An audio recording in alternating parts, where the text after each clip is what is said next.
The rivalry is back on. What's going on, everybody? Welcome to the Bring the Juice podcast. I am your co-host, Derek Larger. Today, Cody isn't able to come in for this recap, but don't worry, I got you covered. Here with me today is Sam Sinclair. If you guys don't know who that is, you probably should. You can definitely follow him on Twitter at Sam Sinclair 96. He's definitely big in the Colts community, and he is our video guy for the Bring the Juice podcast. Sam, how you doing today? I'm doing pretty good. Just giving my Jonathan Williams, Jacoby Brissett impersonation right now, filling in last moment.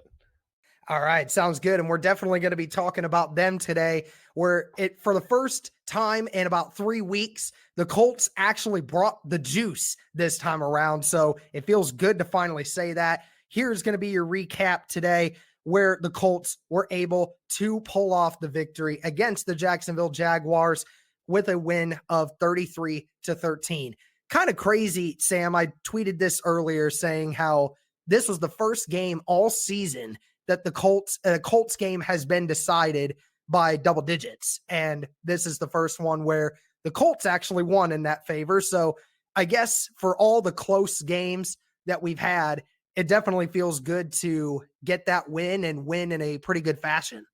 Yeah, even I tweeted during, I think might have been either the beginning of the fourth quarter or late in the fourth quarter. I was like, this is probably the first time all season where I've gotten to just sit back and relax during this fourth quarter because we were up by 2 or 3 scores. So yeah, it just feels good. I mean, divisional rival, those games usually are close, but for the Colts to dominate on both sides of the ball, something we really haven't seen all year, that is so big going into probably the game of the year in Houston on Thursday night.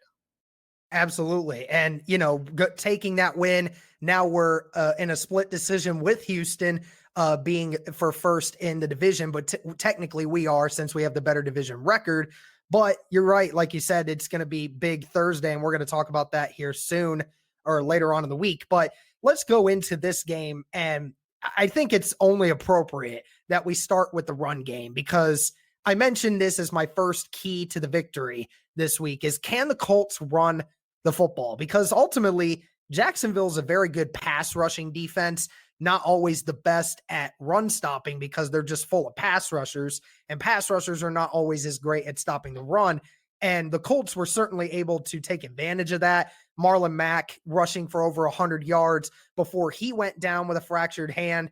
And then Williams came in, stepped up, and also had a 100-yard performance. I tweeted this earlier saying that that's the first time in Indianapolis Colts history that 2 100-yard rushers were on the field for the same game.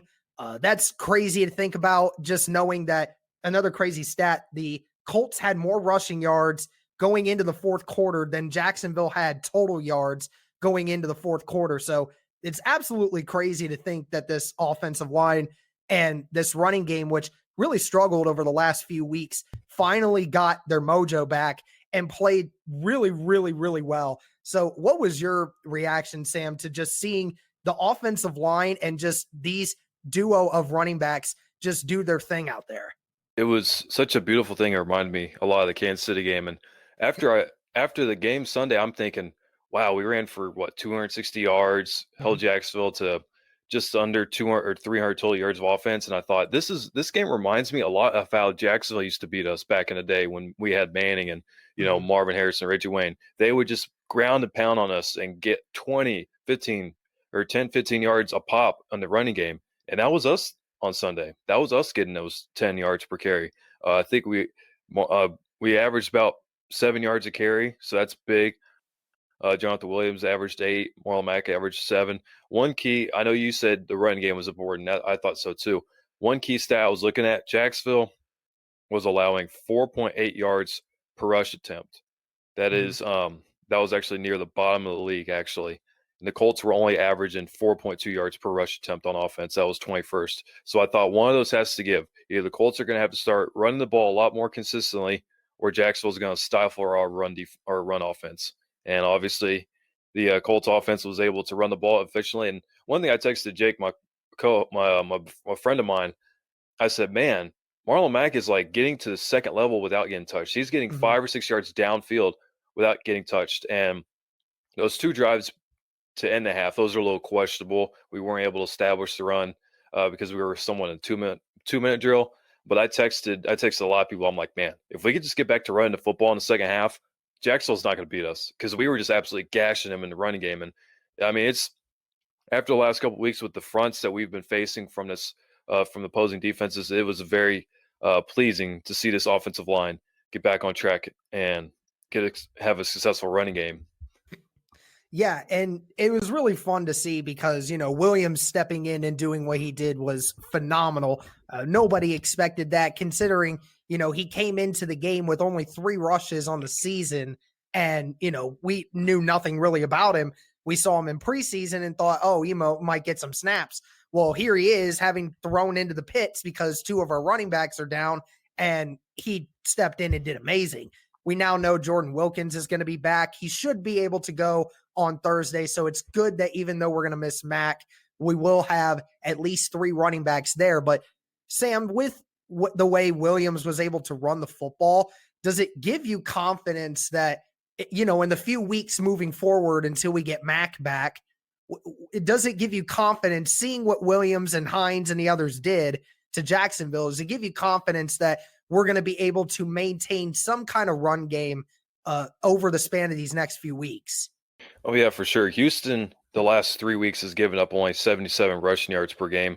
I don't think that accumulates to the Baltimore game. Baltimore was able to run the ball on them efficiently, but they kind of do a little bit different with the read options. But yeah, I think it's Colts offense.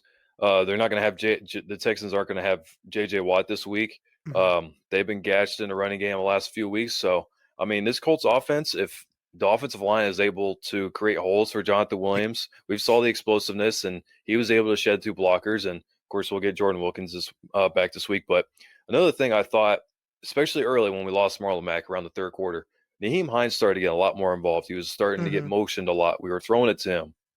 I thought Reich was getting a little bit more creative with his play calling, which is something I asked for this week was, hey, can we get a little bit more creative in the play calling? Some jet sweeps, some reverses, something different from the Colts offense we haven't seen in the last couple of weeks. But another thing I thought of, now that we've heard Marlon Mack's going to be out, I don't know how many weeks, I'm not going to put a number on it, but you got to think that's actually kind of good if he's able to come back before the playoffs. If we get there, of course, he's going to be fresh. He won't play for X amount of weeks. And if we get him back, 2 or 3 games before the regular season finishes, he's going to be fresh because he was, I want to say, second in the NFL in total carries. So he's going to go 3, 4, 5 weeks or whatever without playing, without taking all those hits. So he might be fresh once we come to the playoffs if we get there. So that's the lone positive. I'm an optimism person, so that's the one positive I'm taking from that injury. But yeah, I am very excited to see what Jordan Wilkins and Jonathan Williams are able to do on Thursday night in front of a big crowd. All right. And just real quick, since we're on the run game, obviously Quentin Nelson's rushing attempt did not count for a touchdown. Quentin Nelson how do you rank that? How do you rank that celebration? Quentin Nelson literally set the new scale. There used to be a scale of 1 to 10. Now there's 1 to Quentin Nelson's cake stand.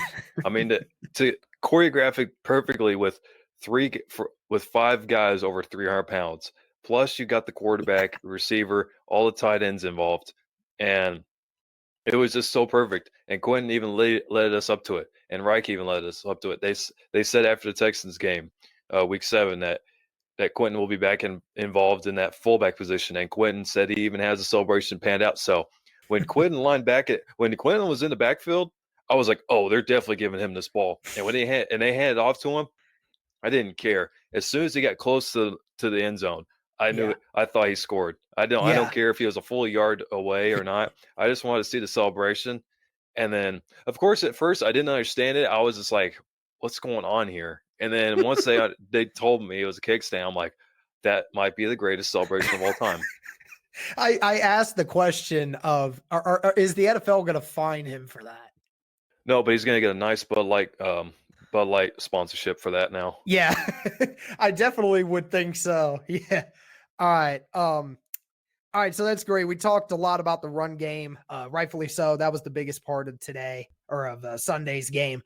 But I think it also is important to talk about our QB, Jacoby Brissett, coming back after missing last week's game due to that knee injury. And he definitely looked pretty good out there. I think the first half, from what I was able to gather, Sam, he definitely looked a little out of place in the first half, was having difficulty getting in sync with his wide receivers and the rest of the team. You know, he was holding onto the ball a lot longer, was kind of getting out of the pocket sooner than he should have, and wasn't really in sync with the receivers. So it was a little difficult for him at first to get moving. Thankfully, the rushing offense was so much better and was able to move us down the field.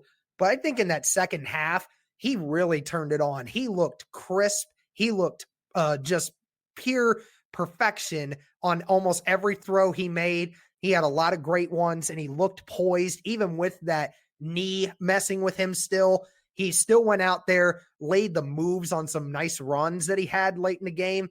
And I mean, Jacoby Brissett looked like a completely different quarterback in the second half versus the first half. What did you think? Yeah, I agree with you. I was at first in the first half, I was like, I'm like, what's going on with this passing game? Because it was really ineffective, especially in those 2 drives before the half. And credit Jacksonville, I think they were able to beat up our offensive line in the passing game. So Brissett wasn't able to. He didn't have very many clean pockets. There was a couple times he had to roll out. I think he had to scramble for a first down. I think it was the second to last drive of the first half. But I was really surprised with his mobility. I thought Brissett would be basically a statue back there. Yes, he'd be able to elude defenders, but he wouldn't be able to scramble out of the pocket and still make plays. And we all know Brissett is not the most mobile quarterback, but he can move when he needs to. And I didn't see much difference really in his mobility from the pre-Steelers game to now.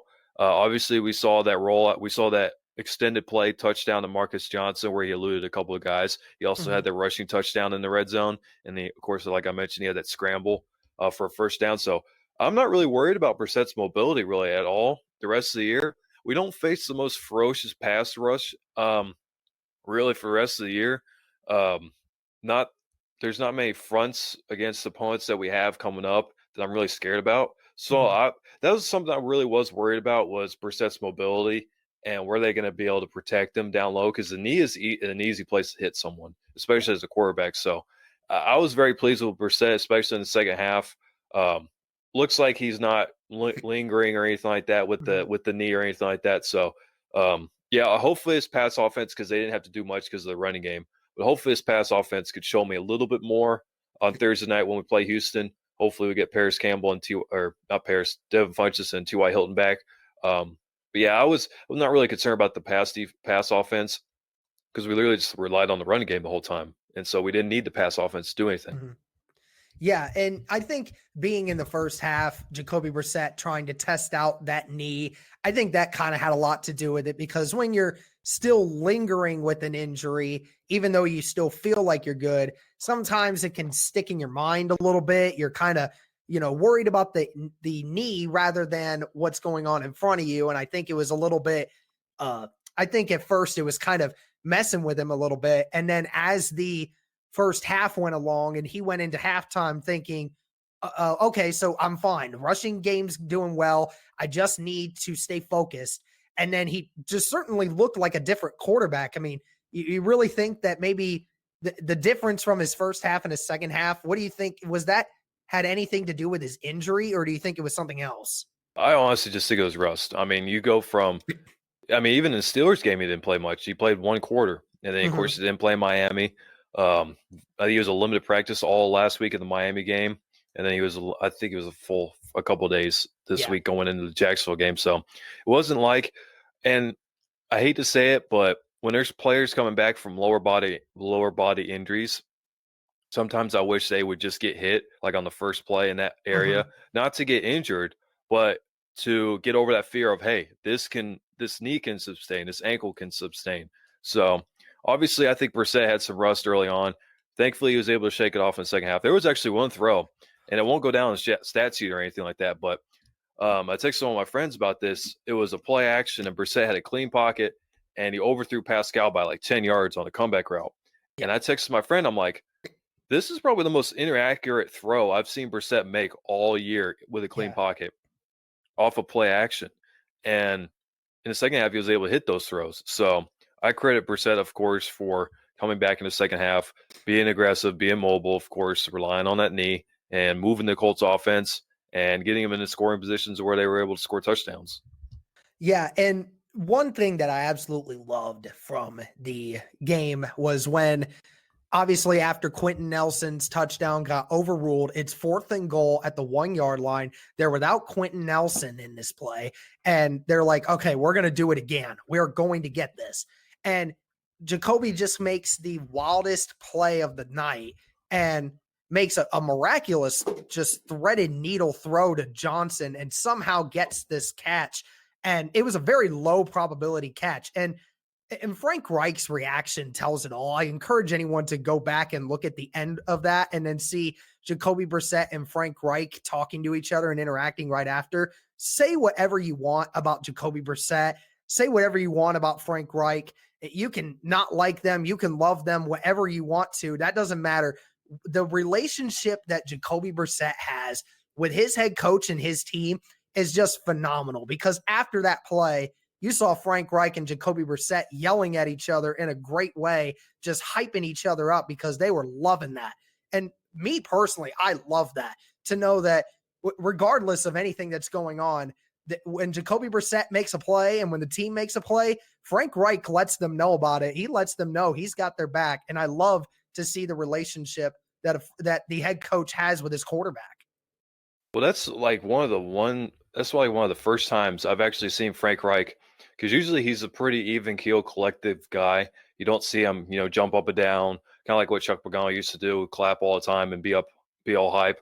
But that was probably the first time I saw Frank Reich run. I think he got down to like the 10 or 15-yard line. That's the first time I've actually seen him down that far down the field, because you're only allowed to be like out, I think, inside the 30. So if you're in the red zone or whatnot, you're not allowed to be down there. But he was way down there on the field, and he was clapping. I'm guessing he was yelling some words I probably won't say on this podcast, but and he was giving Jacoby his props and the offenses their props. That was probably the first time I actually see Frank Reich be, I guess, demonstrative would be the word, because with the offense scoring that touchdown, because I think that was a pretty important play. I mean, you go up 17-7 instead of staying at 10-7 with the ball at the 1-yard line. You take that was pretty much an insurmountable lead. I mean, Jacksonville could not move a ball on us, really. So, yeah, that was something that caught my eye. It was Frank Reich was very demonstrative on that sideline after that touchdown. Oh, yeah, it was awesome to see. All right, so instead of moving to the defense here, because we're going to have a few things to say about them, but let's just kind of go to the special teams here real quick. I specifically mentioned as my third key to the victory, special teams cannot beat us. We can't have the fumbles on punt returns and kick returns like we did against Pittsburgh, and we can't have missed extra points and field goals like we have over the last few weeks. Well, we didn't do bad on special teams, and Vinatieri went perfect on the day. So if anyone watched the podcast last week, they'll know my reaction and say that I'm one of the advocates for the, I wanted Adam Vinatieri gone. I've had enough of, him costing us games, and he definitely proved everyone wrong. You definitely could hear the applause in the stadium every time he nailed an extra point and a field goal. Like I said, he was perfect all game, didn't cost us any points, and that was certainly big for his confidence and for the team's confidence. Sam, how's it feel to know that, after a week or so of us saying, it might be time to possibly consider a different alternative, to see Vinatieri come out and be perfect and not cost us points this time? Well, it was really big, because if you look at the next couple of weeks for the Colts, they play a lot of dome games. You think, at Houston next week is a dome game. Tennessee next week is a dome game at home. New Orleans on the road is a dome game. Carolina at home is a dome game, of course. And then the two other road games are at Tampa and Jacksonville. So there's a Florida team. So Vinatieri's going to be kicking in good conditions. Hopefully he can finish the year strong. Would hate for him to go out on a bad note. Obviously, he's either going to retire or we're not going to bring him back next year. But the one concern I really had with him is not really the field goals, was the extra points. And he was able to go 4 for 4. And all 4, even the field goal, all 5 kicks, they were straight down the middle and they were really high in the air. Like they didn't look like duck hooks or the Yeah. ball was spinning sideways, like all of his other kicks. And I was joking with my buddy. I said maybe we just need to bring in kickers every week, because you look back Yeah. to you look back to week 3 when we played Atlanta. That was the week we brought in kickers, and Viteri made all of his field goals and extra points that week. And I think Oakland, he missed a 58-yarder at the end of the half. And then Kansas City, he went on to make 4 field goals. So maybe we just need to start bringing in kickers every week. Hey, you never know. It could push him to say, hey, I need to keep performing. Either way, it was still really good to see that. All right, so now we're going to move on to the defense. And there is a lot of good to talk with this defense today. Pretty much the only real bad thing that you could say about the defense all game was, DJ Chark getting that touchdown early for Jacksonville, where he obviously beat Marvell Tell. Let's admit it, he beat him just off the route, and he's so fast, it was impossible for any of the guys to catch up with him. But other than that, other than a touchdown late when the game was practically over, what more can you say about this defense? With the pass rush, we'll start there. I mentioned that was the second thing. I mentioned when Nick Foles coming back, making his first start since that clavicle injury, he was going to be rusty a little bit, kind of have some time where, he needs to get adjusted, get everything back into motion. And we all noticed that from, the deep balls that he was trying to throw mainly to Chark, and Chark was outrunning the throws every time. And that was something I said, we need to make him uncomfortable. We need to make sure that we put him in bad situations.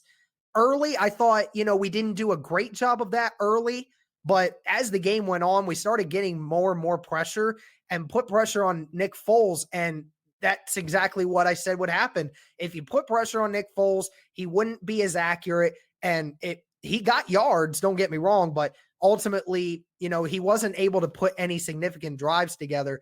What did you think of the pass rush for this game, Sam? I was texting my buddy. We text the whole time during games, and after, I think it was one of the first third downs that the Jaguars faced, and we brought the blitz. We brought a couple blitzes off the edge from Kenny Moore and Darius Leonard. I think that was probably our first sack of the day from Kenny Moore.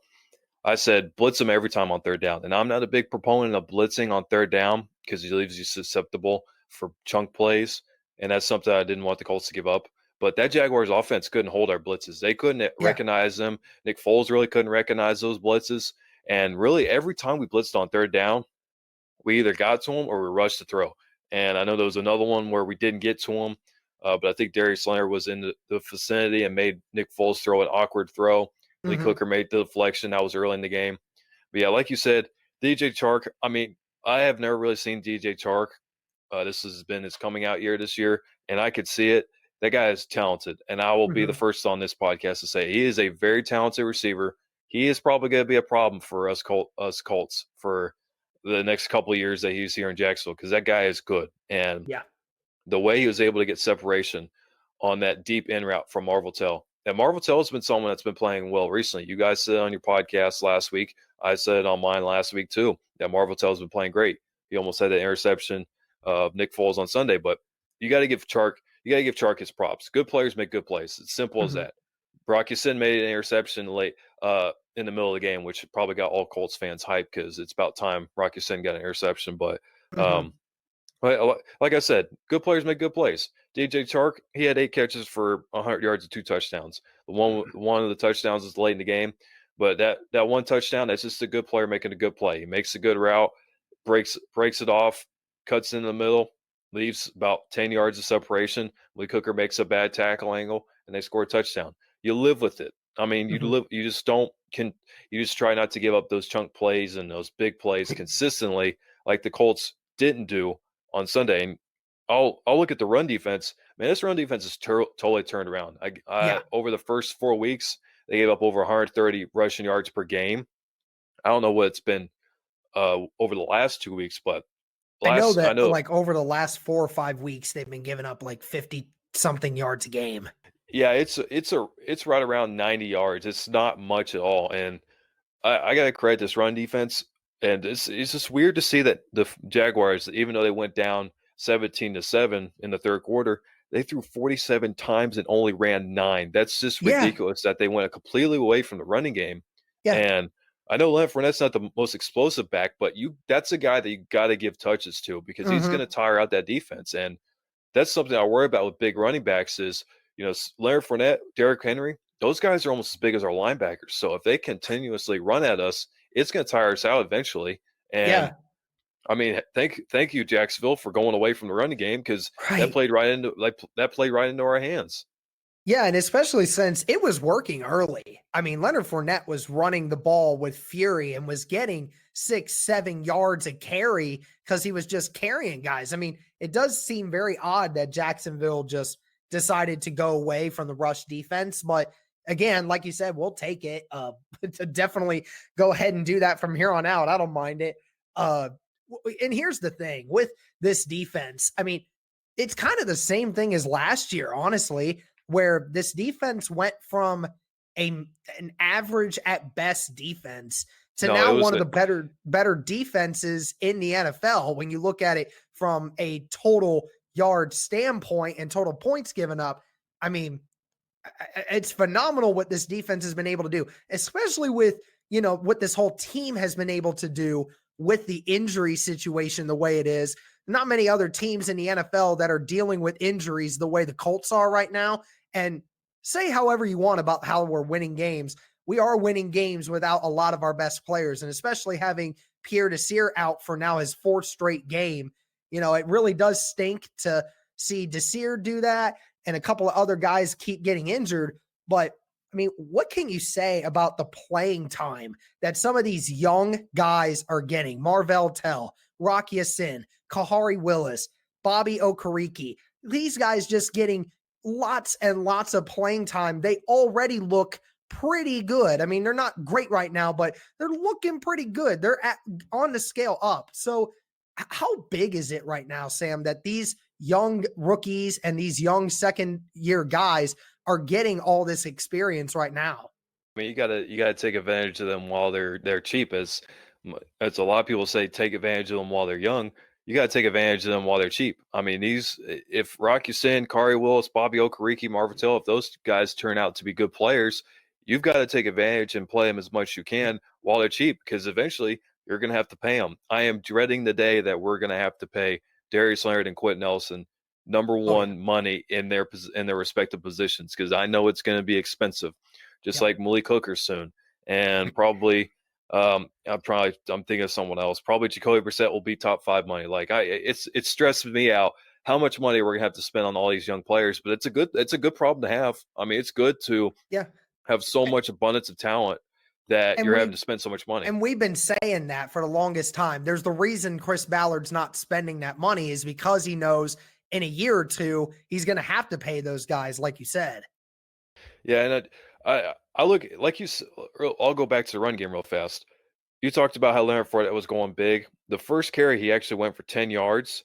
If you take out that run, Jacksonville went for 8 carries, 19 yards. They had an average of 2 yards per carry, basically, and that is just astounding for our run defense that's been playing really well as of recently. But yeah, this defense, and they've been one thing that I think it's been overlooked a little bit. They've been creating turnovers recently. You think about Pittsburgh, you think about Houston. They got 2 fourth quarter interceptions.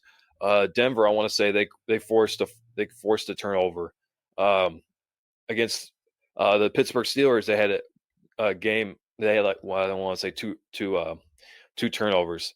Miami, I don't think they had any turnovers. Actually, they did have 2 turnovers. Sorry. Mm-hmm. And then in the Jacksonville game, they were able to force an interception on Nick Foles. So this defense is finally starting to come around. The scheme is about giving up yards, forcing turnovers, being stout in the red zone. And that's everything the Colts defense has been the last 5 or 6 weeks.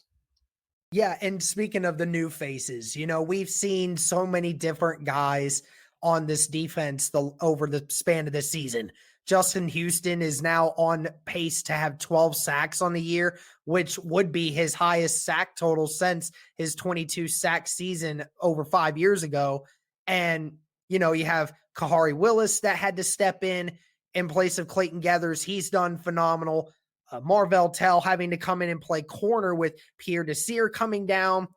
He has made some great plays. Rock Ya-Sin, even though he's had ups and downs, he's definitely getting a lot of good experience. Malik Hooker had himself a phenomenal game as well yesterday.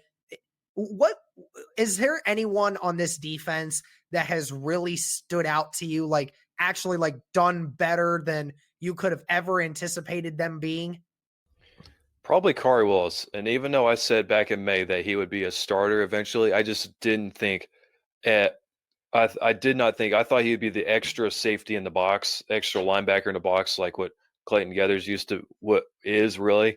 But what I've been seeing a lot recently is Kari Willis is our tight end eraser, and that's what Quincy Wilson was last year. And that's I think that's why Quincy Wilson's been unhealthy and active. We'll have to see Thursday if he plays. But Kari Willis, when he's been on the field, especially in sub packages, he's taken tight end. And he's basically eliminated them from the field. And I know we've been playing some fairly good tight ends recently. So, but yeah, Kari Wilson is probably one.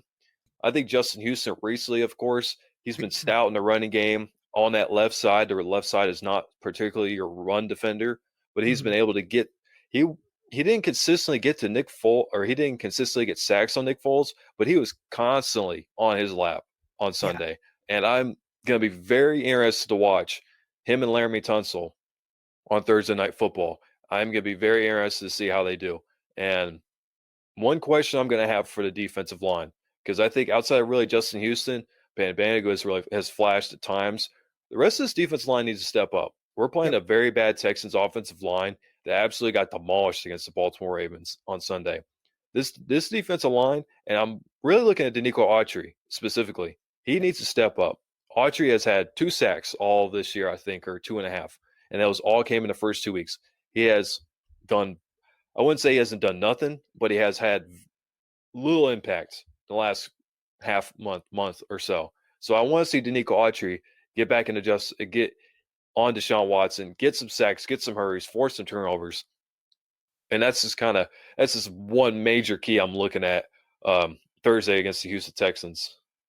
Yeah, and Danico Autry, the last really impactful game he had was against Houston. He had a couple of good plays where he got into Deshaun Watson's face and made Deshaun throw a couple of bad throws. And, this could be the game that Danico comes back out. I mean, it's just something about facing the Texans that the pass rush for the Colts just gets very creative. And we see a bunch of different blitz packages that we normally don't see. So you're right. We're definitely going to need to do that. And I think Justin Houston has been one of the surprises for me. We all knew what he was capable of. We just didn't know how much he would produce or how much time he would get to produce. Because, he is getting older and we kind of wanted him to be, more preserved for later in the season. But of course, with the injuries on the defensive line, we've had to use him a little bit more often than we wanted to. But in those times that he's been in, he's definitely, ever since the Kansas City game, he's been phenomenal. And I was going to go Kari Willis, but I'll go with someone else. I'll go with Marvell Tell because, I looked at Marvell Tell. Marvell Tell is kind of the opportunist. He's the guy that loves to make the big play. Now, sometimes he's going to get burnt when he does make those decisions to go big or go home. But, in the moments that I've seen him play, and he's made some great tackles, he's closed in on receivers and running backs so quickly. He's just looked phenomenal. And this defense, I just can't really give enough credit because of so many new guys. They said it yesterday on the broadcast, Sam, that I think we've had more rookies starting on our defense than any other NFL team by a long shot. And just to see what this defense is able to do, especially with all these young guys. You're right. In a few years, it's going to be difficult to keep all these guys, but man, it's a luxury to know that, so many young guys are getting so much good experience and they're performing pretty well given the circumstances. Yeah. And I almost hate to call them rookies because I don't think they look like rookies out there.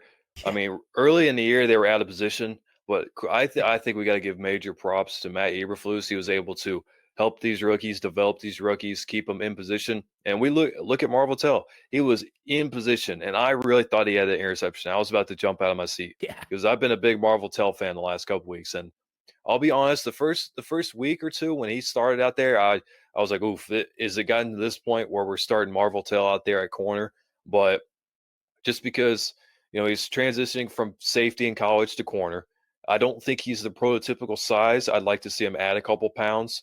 But like I said, and like you said, he has been sticky in coverage. He's basically been in coverage the whole time, or he's been close every time, just like Rock. But yeah, I've been so pleased and so happy with how Marvel Tell has played recently, and hopefully he's gonna have a big matchup this week against DeAndre Hopkins. I'd like to see that matchup.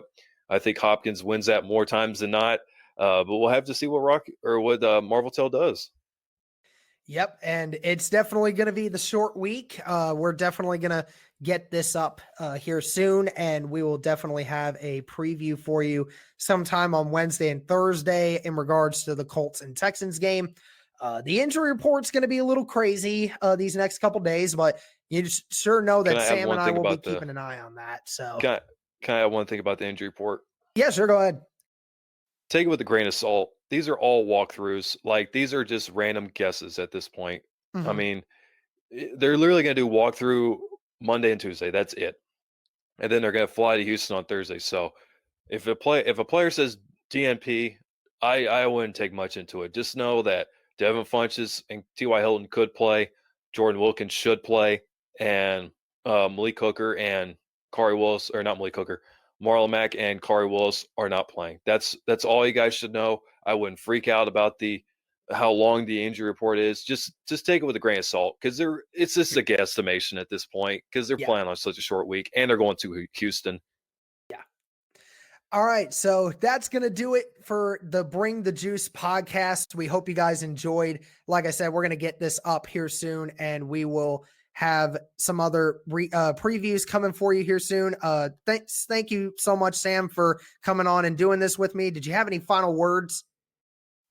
Big game of the year. I hate to over exaggerate, but this is the game of the year for the Colts. I mean, I wouldn't say it's make it or break it, but you put yourself in a very good chance if you win this game Thursday night in Houston. So if the Colts could take care of business like they were able to do on Sunday, if they're able to do that on Thursday, maybe we can start talking about some January plans at Lucas Oil Stadium.